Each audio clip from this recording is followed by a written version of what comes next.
Premier acte. Une représentation à l'hôtel de Bourgogne. La salle de l'hôtel en 1640. Sorte de hangar de jeu de paume. Deux rangs superposés de galeries latérales.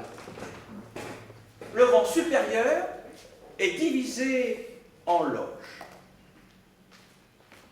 Au lever du rideau, la salle est dans une demi-obscurité, vide encore. Les lustres sont baissés au milieu du parterre, attendant d'être allumés. Quelques personnes ont pris place au galerie. Linière entre par terre, donnant le bras à Christian de Neuvillette. Linière, un peu débraillée, figure d'ivrogne distinguée. Christian, vêtu élégamment, mais de façon démodée, paraît préoccupé. Linière, prenant Christian à part. Mon cher, je suis entré pour vous rendre service. La dame ne vient pas. Je retourne à mon vice. Ah, non.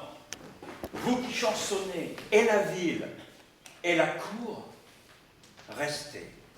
Vous me direz pour qui je meurs d'amour. J'ai peur qu'elle ne soit coquette et raffinée. Je n'ose lui parler, car je n'ai pas d'esprit. Le langage aujourd'hui, qu'on parle et qu'on écrit, me trouble. Je ne suis qu'un bon soldat timide. Elle est toujours au fond, à droite. La loge vide. Rumeur d'admiration dans la salle. Roxane vient de paraître dans sa loge. Elle s'assied sur le devant. Sa duègne prend place au fond. Christian murmure. Oh, c'est elle. Linière, la regardant. Ah, c'est elle. Oui, dites vite. J'ai peur. Magdeleine Robin, dites Roxane, fine, précieuse. Hélas, libre, orpheline, cousine de Cyrano, dont nous parlions.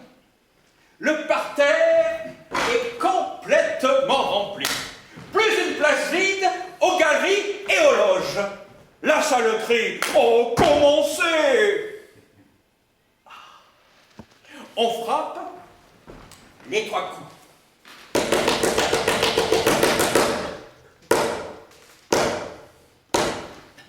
Le rideau s'ouvre.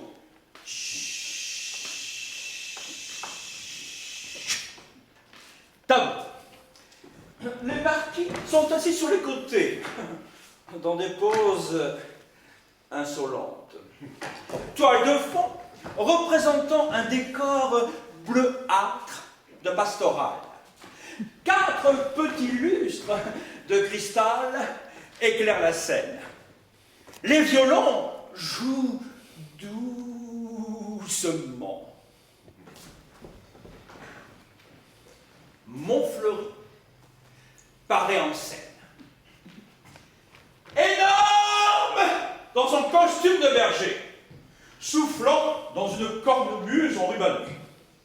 Le parterre applaudit. Bravo! Bravo! Montfleury! Montfleury! Montfleury, après avoir salué,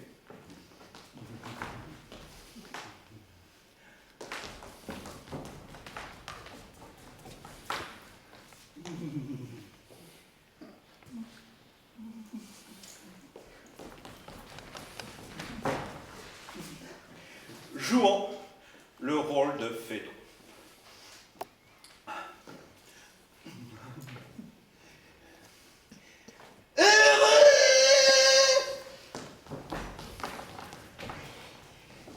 Qui, loin des cours,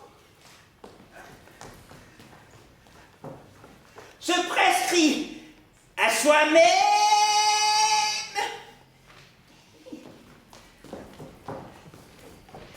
Un exil volontaire.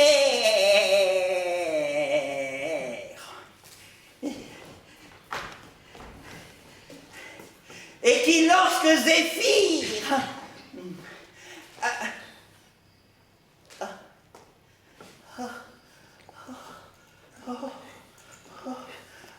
a soufflé sur les bois, une voix au milieu du parterre tonne. Qu'aucun ne t'ai-je pas interdit pour un mois? Stupeur. Tout le monde se retourne, murmure. Quoi? Qu'est-ce? On se lève dans les loges pour voir. La voix réattaque.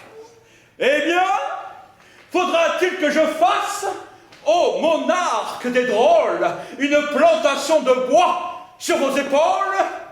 Une canne au bout d'un bras jaillit au-dessus des têtes. Montfleury, dans un ton de plus en plus faible, heureux. Oh.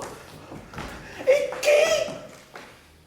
la canne s'agite et la terrible voix s'élève. Sortez! Oh, le public. Oh!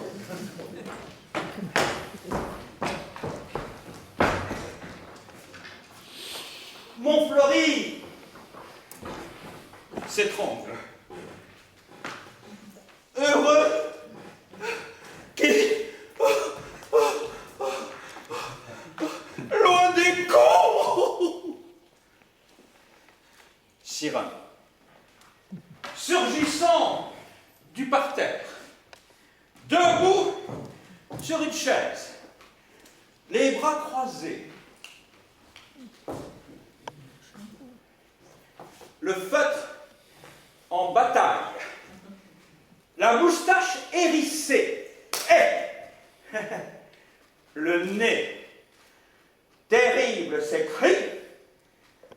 Gros homme, si tu joues, je vais être obligé de te fesser les joues. Montfleury, rassemblant toute sa dignité,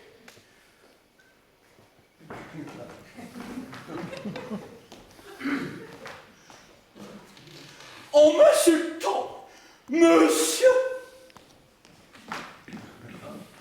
vous insultez Thalie.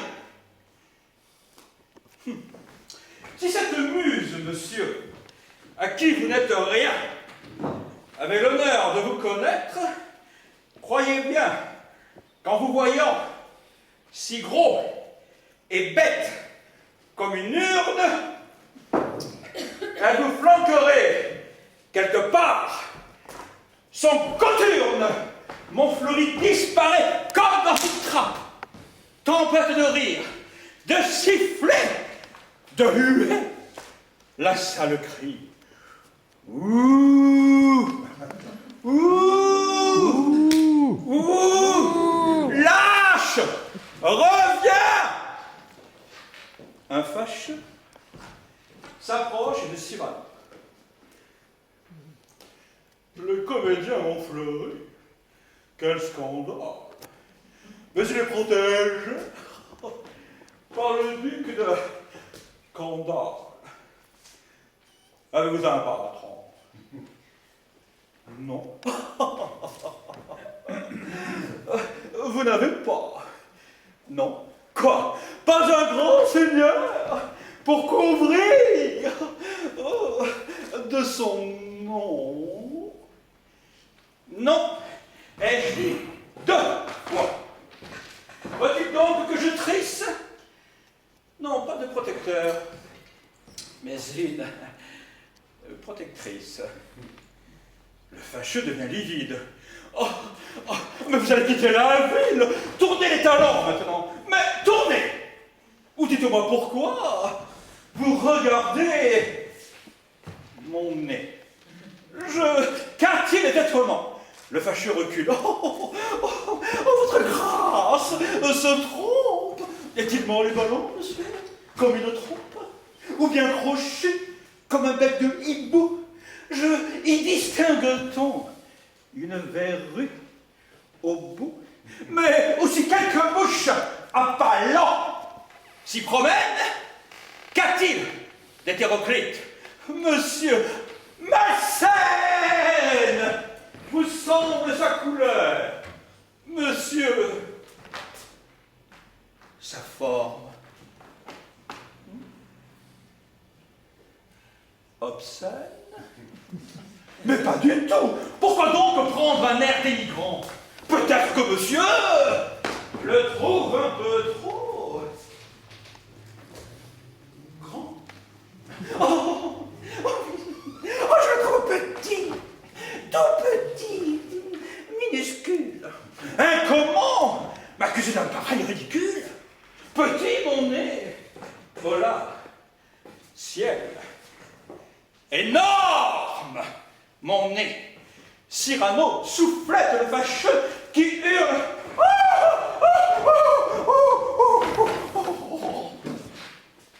Le vicomte de Valvert s'approche de Cyrano et, se campant devant lui, d'un air fat, il s'écrie: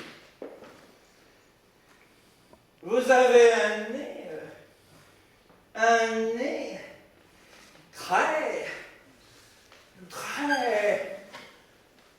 grand. Très. C'est tout. Mais c'est un peu court, jeune homme. On pouvait dire, oh Dieu, bien des choses. En somme, en variant le ton. Par exemple, tenez, agressif. Moi, monsieur, si j'avais un tel nez, il faudrait sur le champ que je me l'amputasse. Amical, mais il doit tremper dans votre tasse pour boire. Faites-vous fabriquer un nappe. Descriptif. C'est un roc, c'est un pic, c'est un cap. Que dis-je, c'est un cap. C'est une péninsule. Curieux. De quoi sert cette oblongue capsule? D'écritoire, monsieur, ou de boîte à ciseaux? Gracieux, aimez-vous à ce point les oiseaux que paternellement vous vous préoccupâtes de tendre ce perchoir à leur petite patte. truculent. Ça, monsieur, lorsque vous pétunez, la vapeur du tabac vous sortez du nez, sans qu'un voisin ne crie « Enfin de cheminée !» Prévenons, gardez-vous, votre tête entraînée par ce poids, de tomber en avant sur le sol, tendre. Faites-lui faire un petit parasol, de peur que sa couleur au soleil ne se fane.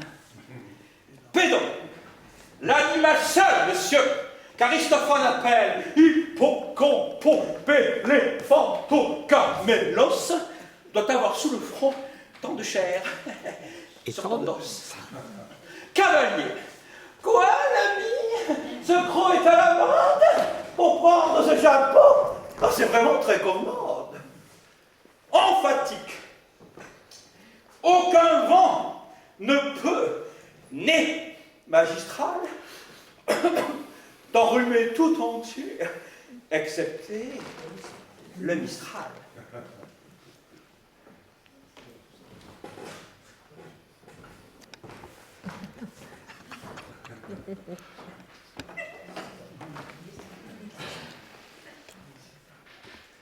Dramatique. C'est la mer rouge quand il saigne. Admiratif pour un parfumeur que l'on saigne. Lyrique. Est-ce une conque? Êtes-vous un triton? Naïf. Ce monument. Quand Le visite-t-on? Respectueux. Souffrez, monsieur, qu'on vous salue. C'est là ce qui s'appelle avoir pignon sur rue. Campagnard. Eh, André, c'est-tu un ménodin? C'est quelques navégien ou ben quelques melons nains? Militaire, pointé contre cavalerie. Pratique. Voulez-vous le mettre en loterie? Assurément, monsieur, ce sera le gros lot. Enfin, parodiant pirate en un sanglot. Le voilà donc ce nez qui, des traits de son maître, a détruit l'harmonie. Il en rougit, le traître. Voilà ce qu'à peu près, mon cher, vous m'auriez dit si vous aviez un peu de lettres et d'esprit. Mais d'esprit, oh, le plus lamentable des êtres, vous n'en eûtes jamais un atome. Et de lettres, vous n'avez que les trois qui forment le mot sot. Eussiez-vous eu d'ailleurs l'invention qu'il faut pour pouvoir là, devant ces nobles galeries, me servir toutes ces folles plaisanteries que vous n'en eussiez pas articulé le quart de la moitié du commencement d'une. Car je me les sers moi-même, avec assez de verbe, mais je ne permets pas qu'un autre me les serve. Bravo.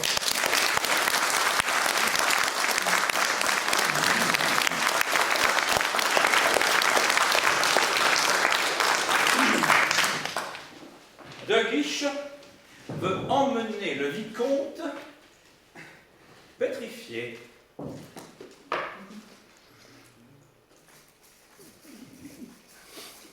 Vicomte, laissez donc ces grands airs arrogants.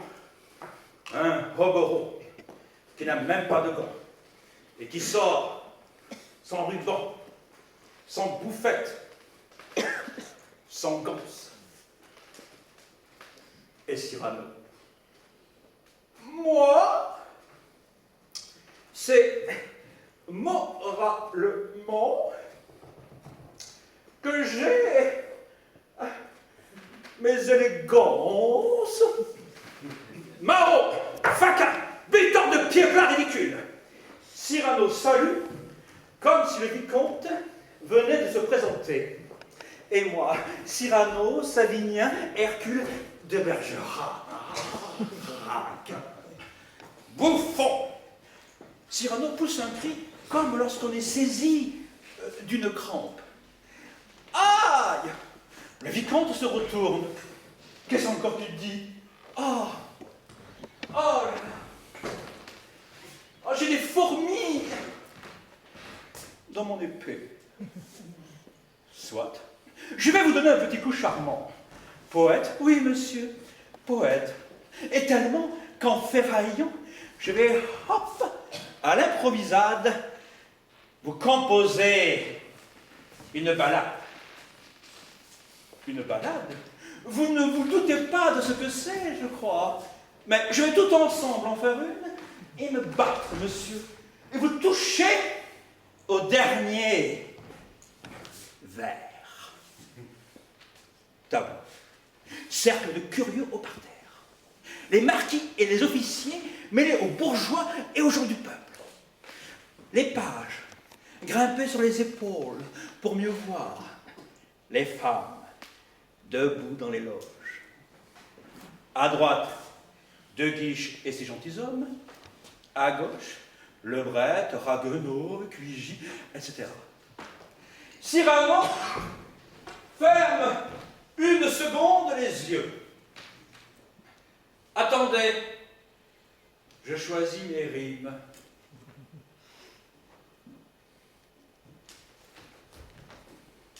Là, j'y suis. Je jette avec grâce mon feutre. Je fais lentement l'abandon du grand manteau qui me fait feutre. Et je tire mon espadon, élégant comme Céladon, agile comme Scaramouche. Je vous préviens, cher Mirmidon, qu'à la fin de l'envoi, je touche. Prince demande à Dieu pardon. Je capte du pied, j'escarmouche, je coupe, je feinte, et là donc, à la fin de l'envoi, je touche. Le vicomte chancelle. Cyrano salue. Acclamation dans les loges. Les fleurs et les mouchoirs tombent. Oh. Ragueneau danse d'enthousiasme. Hop.